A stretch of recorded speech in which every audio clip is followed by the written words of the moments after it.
Hello दोस्तों, कैसे हैं आप। आज हम आपको हाल ही में आई एक हॉरर स्टोरी की कहानी सुनाने वाले हैं। इस कहानी की शुरुआत में हम देखते हैं कि एक शख्स को 3 लोग मिलकर मार देते हैं और फिर सीन चेंज होता है और हम देखते हैं इस कहानी के 2 मेन कैरेक्टर्स को। एक का नाम होता है माया और दूसरी का रेयान। ये लोग गाड़ी चलाकर वेनस की तरफ जा रहे होते हैं। वो दोनों बहुत खुश होते हैं। हमें पता चलता है कि ये एक दूसरे के साथ 5 साल से रिलेशनशिप में हैं और हमें ये भी पता चलता है कि इन्हें खुद नहीं पता कि ये लोग कहाँ हैं और ना ही इनके मोबाइल में सिग्नल आ रहे होते हैं। रास्ते में इनकी नज़र एक बोर्ड पर पड़ती है जिससे इनको पता चलता है कि अभी एक गांव के अंदर जा रहे हैं जिसका नाम है ओरेगन, जो कि वेनिस में है। यहाँ पहुँच ये लोग खाना खाने के लिए एक रेस्टोरेंट में जाते हैं जहाँ इस रेस्टोरेंट में मौजूद सब लोग इन्हें अजीब नज़रों से देख रहे होते हैं। यहाँ हमें पता चलता है कि इन्हें 5 साल हो गए हैं पर इन लोगों ने अभी तक शादी नहीं की है। जैसे ही ये लोग खाना खाकर बाहर निकलते हैं इनकी गाड़ी स्टार्ट ही नहीं होती और एक अजीब सा आदमी इनकी शीशे पर नॉक करता है। वो इनको कहता है कि मैं मैकेनिक हूँ और आपकी गाड़ी को सही कर दूँगा। फिर वो चेक करता है और इन्हें बताता है कि इनकी गाड़ी की कुछ चीज़ ख़राब हो गई है जिसे सही होने के लिए 1 दिन लगेगा और इसे गैराज भेजना पड़ेगा। लिहाजा रेयान उससे पूछती है कि यहाँ कोई करीब में रात गुजारने की जगह है। मैकेनिक कहता है कि यहाँ तो करीब में कोई भी रात गुजारने की जगह नहीं है। हाँ, जंगलों में दूर एक एयरबीएनबी है जहाँ ये लोग अपनी रात गुजार सकते हैं। लेकिन रेयान माया को मना करता है। वो कहता है कि ये लोग हमें से स्कैम कर रहे हैं। इन्होंने हमें आते हुए देख लिया था कि हम यहाँ पर घूमने आए हैं और इन्हीं लोगों ने हमारी गाड़ी को ख़राब किया है। पर माया उसे चुप करा देती है कि तुम बिला वजह वहमी हो और इसी एयरबीएनबी में जाने का फ़ैसला करती है।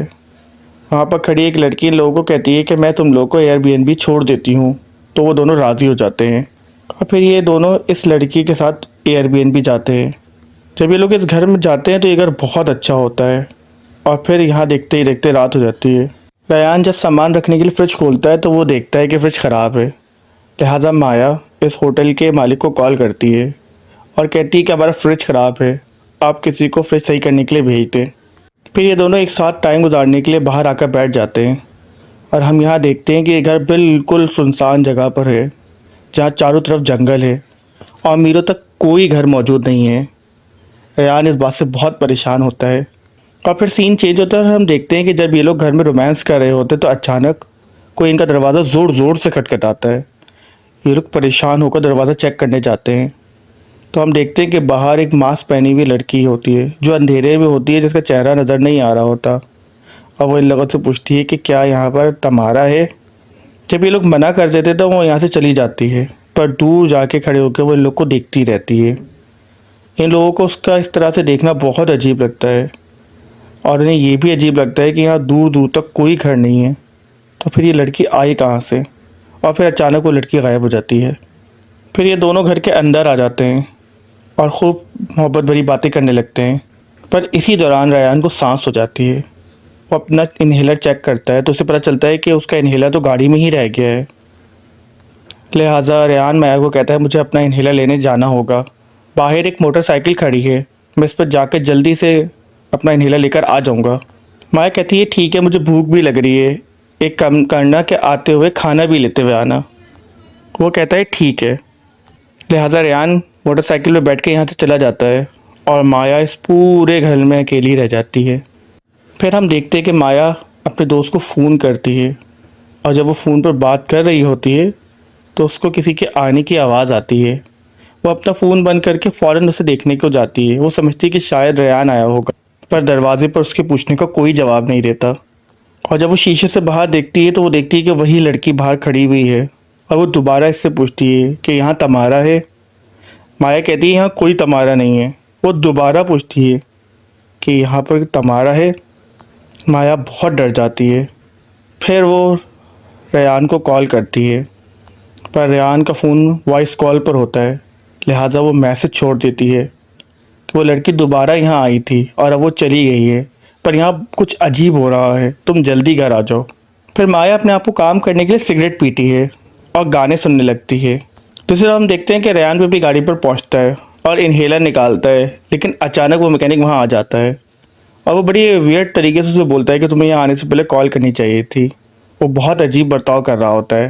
दूसरी तरफ हम माया को देखते हैं जो पियानो बजा रही होती है, पर उसे महसूस होता है कि उसके पीछे कोई सीन फिर रेयान की तरफ आता है जो खाना लेने एक रेस्टोरेंट आता है। फिर हम दोबारा माया को देखते हैं जो नहाना का फ़ैसला करती है, और हम देखते हैं कि जब वो नहा रही होती है तो करीब ही एक मास्क लगाया आदमी उसे देख रहा होता है, पर माया को इसका पता नहीं चलता। नहाने के बाद जब माया अपने बाल बनाकर बाहर निकलती है तो उसकी घर की लाइट चली जाती है, और जब वो मोबाइल की टॉर्च जलाकर देखने के लिए जाती है तो उसे लगता है कि कोई उसका पीछा कर रहा है। और आखिरकार जैसे ही वो लाइट के स्विच तक पहुंचती है उसे कोई मास्क पहना शख्स नज़र आता है। वो डर कर वहाँ से भागती है और अपने आप को स्टोर में आकर बंद कर लेती है। वो स्टोर में छुप कर बैठी हुई होती है और बहुत डर रही होती है, और इसी दौरान उसको वहाँ पर किसी के आने की आवाज़ आती है। वो बहुत डर रही होती है और अचानक यहाँ का दरवाज़ा खुलता है। वो तेज़ चिल्लाती है, पर हम देखते हैं कि वो रेयान होता है। रेयान को देख के माया की जान में जान आ जाती है, और वो रेयान को बताती है कि इस घर में कोई है, मुझे कोई नज़र आया था मास्क पहना हुआ। रेयान कहता है तुम्हारा वहम होगा, और इसी दौरान यहाँ का दरवाज़ा ज़ोर ज़ोर से बजता है। रेयान इस बार गुस्से में बाहर जाता है, पर वो लड़की दूर खड़ी इन लोगों को देख रही होती है। जैसे ही रेयान इस लड़की के पीछे जाता है वो लड़की वहाँ से भाग जाती है। अब माया बहुत डर जाती है। रेयान कहता है कि तुम परेशान ना हो, वो सिर्फ एक टीज एज लड़की है जो कि शरारत कर रही है। फिर वो लोग खाना खाने बैठते हैं। पर इनको महसूस होता है कि कोई लाल रंग इनके खाने के दरमियान गिर रहा है, और जब वो अपनी छत की तरफ देखते हैं तो ये देखते हैं कि एक परिंदा को किसी ने मार के लटकाया हुआ है जिसका खून डाइनिंग टेबल पर टपक रहा था। ये लोग डर कर वहाँ से भागते हैं। एन उसी वक्त एक मास्क पहना हुआ शख्स कुल्हाड़ी से उनके घर के दरवाजे को तोड़ के घर के अंदर आ जाता है। ये लोग डर कर एक कमरे के अंदर बंद हो जाते हैं और सहम के एक जगह पर बैठ जाते हैं। इसी घर में हमें कमरे में मास्क पहनी हुई एक लड़की भी नज़र आती है जो पियानो बजा रही होती है। फिर वो आदमी इस कमरे में भी आता है और सिर्फ इस कमरे का दरवाज़ा तोड़कर वहाँ से चला जाता है। इनको कुछ समझ नहीं आता। माया कहती है हमें यहाँ से निकलना होगा। रेयान कहता है हम मोटरसाइकिल पर बैठकर भाग सकते हैं। फिर ये लोग भागते हुए फ़ोन उठाते हैं, पर देखते हैं कि इनका फ़ोन टूटा हुआ है, और जब ये लोग बाइक की तरफ जाते हैं तो वो मास्क वाला शख्स बाइक को भी धमाके से उड़ा देता है। ये दोनों डर कर दोबारा घर के अंदर उसी कमरे में आकर बैठ जाते हैं। फिर हम देखते हैं इस घर में मास्क पहने 3 लोग हैं जो गाने सुन रहे हैं। फिर माया को उस कमरे के अंदर एक खिड़की नज़र आती है, और उस खिड़की से रास्ता इस घर की बेसमेंट में जा रहा होता है।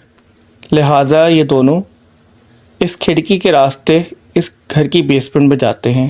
ये दोनों इन मास्क पहने लोगों से छुपकर रेंगते हुए इस बेसमेंट से जा रहे होते हैं, और इस दौरान माया का हाथ एक कील पर पड़ जाता है और कील इसके हाथ के आर पार हो जाती है, पर वो चीखती नहीं है और दर्द को बर्दाश्त करती है।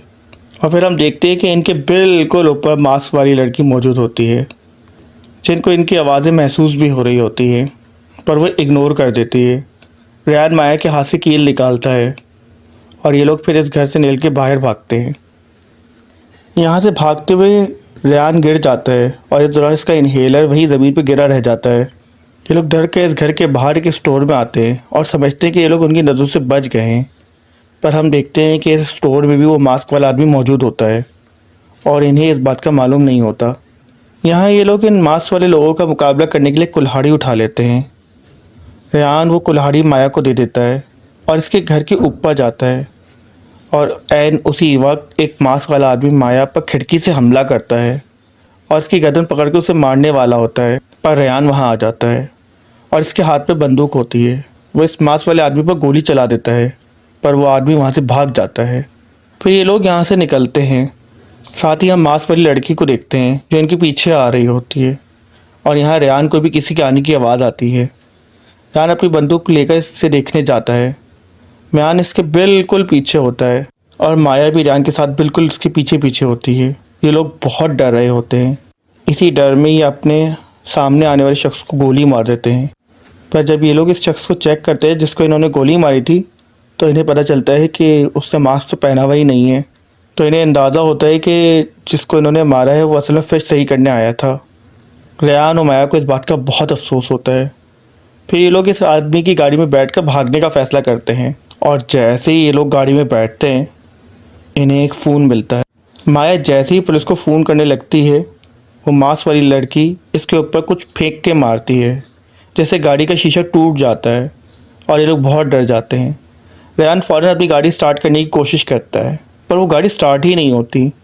और फिर हम देखते हैं कि वो मांस वाला शख्स अपनी गाड़ी से इनकी गाड़ी के ऊपर ज़ोर से ठोकर मारता है, जिससे ये लोग बहुत डर जाते हैं।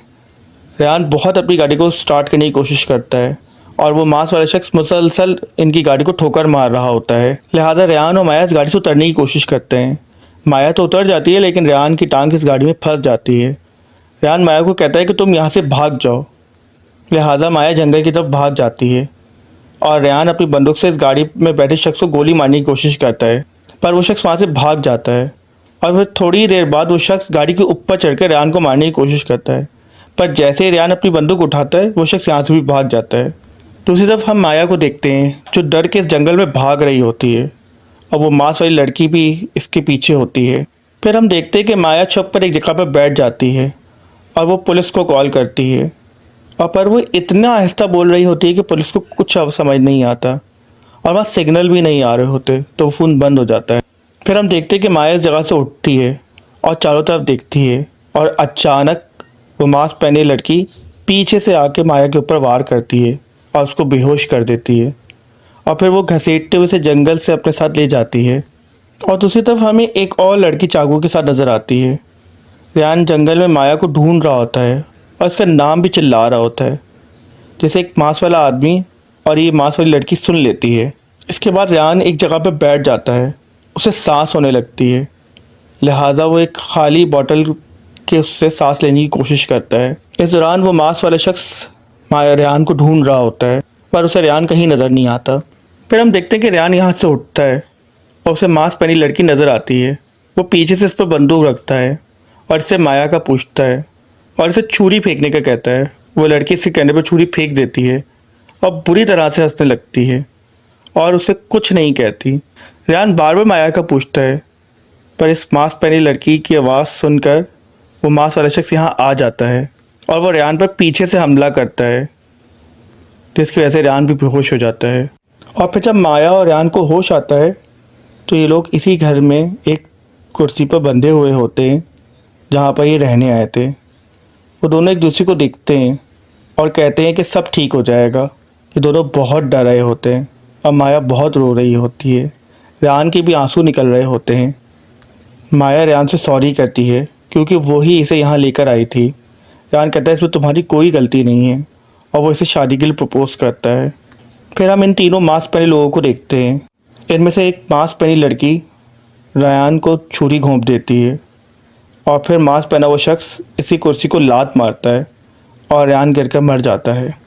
माया बहुत रोती है और इन लोगों से पूछती है कि तुम लोग हमें क्यों मार रहे हो। तो वो मास्क पहनी लड़की बताती है कि क्योंकि तुम लोग यहाँ आए हो। इसके बाद मास्क पहना शख्स माया के सामने आता है। माया को अपनी मौत सामने नज़र आ रही होती है। वो इसको गाली बकती है और मास्क पहना शख्स इसको भी छुरी घोंप देता है और फिर माया के बालों से पकड़ के इसके आंसू साफ़ करता है, और फिर वो इसकी भी कुर्सी को लात मारता है और वो गिर जाती है। एंड उसी वक्त हमें यहाँ पुलिस की गाड़ियों की आवाज़ सुनाई देती है। ये तीनों फ़ौरन यहाँ से भाग जाते हैं और माया और रेहान वहीं पड़े रह जाते हैं।